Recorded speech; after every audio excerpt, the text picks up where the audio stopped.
ಒಂದಲ್ಲ ಎರಡಲ್ಲ ಬರೋಬ್ಬರಿ 50 ಕೋಟಿ ಹಣ ನೀಡುವಂತೆ ಸ್ವಪಕ್ಷ ಮುಖಂಡನಿಗೆ ಬೆದರಿಕೆಯನ್ನ ಹಾಕಿದ್ದಾರೆ ಅನ್ನುವಂತಹ ಆರೋಪವನ್ನ ಕೇಂದ್ರ ಸಚಿವ ಎಚ್ ಡಿ ಕುಮಾರಸ್ವಾಮಿ ಅವರು ಎದುರಿಸ್ತಾ ಇದ್ದಾರೆ.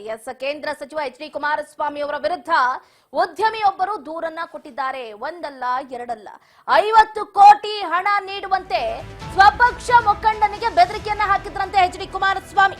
ರಿಯಲ್ ಎಸ್ಟೇಟ್ ಉದ್ಯಮಿಯೊಬ್ಬರಿಗೆ 50 ಕೋಟಿ ರೂಪಾಯಿ ಬೇಡಿಕೆಯನ್ನ ಇಟ್ಟು ಜೀವ ಬೆದರಿಕೆಯನ್ನು ಕೂಡ ಹಾಕಿದ್ರು ಅನ್ನುವಂತಹ ಆರೋಪವನ್ನ ಮಾಡಿದ್ದಾರೆ ಉದ್ಯಮಿ. ಕೇಂದ್ರ ಸಚಿವ ಎಚ್ ಡಿ ಕುಮಾರಸ್ವಾಮಿ ಅವರ ವಿರುದ್ಧ ಗಂಭೀರ ಆರೋಪವೊಂದು ಕೇಳಿ ಬಂದಿದೆ.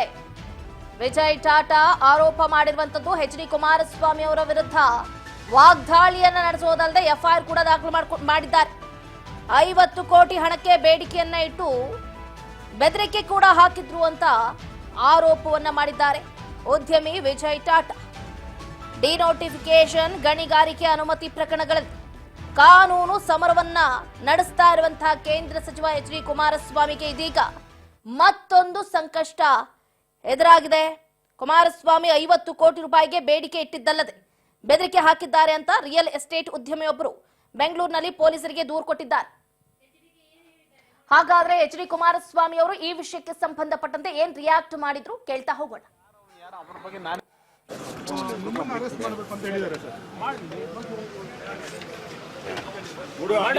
ಅಧಿಕಾರಿಯನ್ನಲ್ಲ ಕುಮಾರಸ್ವಾಮಿ ಅವ್ರನ್ನ ಅರೆಸ್ಟ್ ಮಾಡ್ಲಿ ಅನ್ನಲ್ಲ ಮಾಡಕ್ಕೇಳಿ ಸರ್. ಆರೋಪ ಸರ್, ಅದು 50 ಕೋಟಿದ ಆರೋಪ.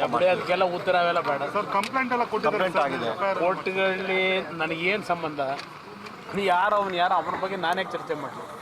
ನನಗೆ ಸಂಬಂಧ ಇಲ್ಲದೆ ಇರೋನು ಯಾವ ಕೋರ್ಟ್ಗಳನ್ನ ಯಾರು ಕೊಡಿಸೋದ್ರೆ ಏನು ಅನ್ನೋದಿಲ್ಲ. ಆಮೇಲೆ ಚರ್ಚೆ ಎಫ್ಐಆರ್ ಆಗಲಿ ಬನ್ನಿ. ಎಲೆಕ್ಷನ್ಗೆ 50 ಕೋಟಿ ಬೇಕು ಉಪಚುನಾವಣೆ. ಈ ವಿಷಯ ಚರ್ಚೆ ಮಾಡೋ ವಿಷಯನ ಈ ವಿಷಯಕ್ಕೆಲ್ಲ ಉತ್ತರ ಕೊಡ್ಲಾ?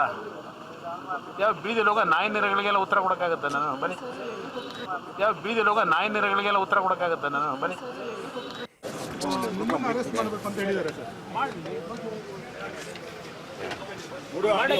ಅಧಿಕಾರಿಯನ್ನಲ್ಲ ಕುಮಾರಸ್ವಾಮಿ ಅವ್ರನ್ನ ಅರೆಸ್ಟ್ ಮಾಡ್ಲಿ ಅನ್ನಲ್ಲ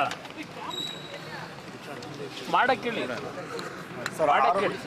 ಆರೋಪ ಸರ್, ಅದು 50 ಕೋಟಿದ ಆರೋಪ. ಅದಕ್ಕೆಲ್ಲ ಉತ್ತರ ಅವೆಲ್ಲ ಬೇಡ ಸರ್. ಕಂಪ್ಲೇಂಟ್ ಆಗಿದೆ ಕೋರ್ಟ್ಗಳಲ್ಲಿ ನನಗೇನು ಸಂಬಂಧ? ಯಾರು ಅವನ ಬಗ್ಗೆ ನಾನೇ ಚರ್ಚೆ ಮಾಡಲಿ. ನನಗೆ ಸಂಬಂಧ ಇಲ್ಲದೆ ಇರೋನು ಯಾವ ಕೋರ್ಟ್ಗಳನ್ನ ಯಾರು ಕೊಡಿಸೋದ್ರೆ ಏನು ಅನ್ನೋದಿಲ್ಲ. ಆಮೇಲೆ ಚರ್ಚೆ ಎಫ್ಐಆರ್ ಆಗಲಿ ಬನ್ನಿ. ಎಲೆಕ್ಷನ್ಗೆ 50 ಕೋಟಿ ಬೇಕು ಉಪಚುನಾವಣೆ. ಈ ವಿಷಯ ಚರ್ಚೆ ಮಾಡೋ ವಿಷಯನ ಈ ವಿಷಯಕ್ಕೆಲ್ಲ ಉತ್ತರ ಕೊಡ್ಲಾ? ಯಾವ ಬೀದಿ ಲೋಕ ನಾಯಿ ನೆರೆಗಳಿಗೆಲ್ಲ ಉತ್ತರ ಕೊಡೋಕ್ಕಾಗತ್ತೆ ನಾನು? ಬನ್ನಿ. ಯಾವ ಬೀದಿ ಲೋಕ ನಾಯಿ ನೆರೆಗಳಿಗೆಲ್ಲ ಉತ್ತರ ಕೊಡೋಕ್ಕಾಗತ್ತೆ ನಾನು? ಬನ್ನಿ.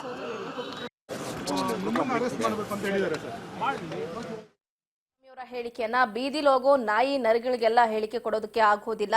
ನಾನು ಅದರ ಬಗ್ಗೆ ಮಾತಾಡ್ತೀನಿ. ಜೆಡಿಎಸ್ ಮುಖಂಡ ರಮೇಶ್ ಗೌಡ ನಮ್ಮ ಮನೆಗೆ ಭೇಟಿಗೆ ಬಂದಿದ್ರು.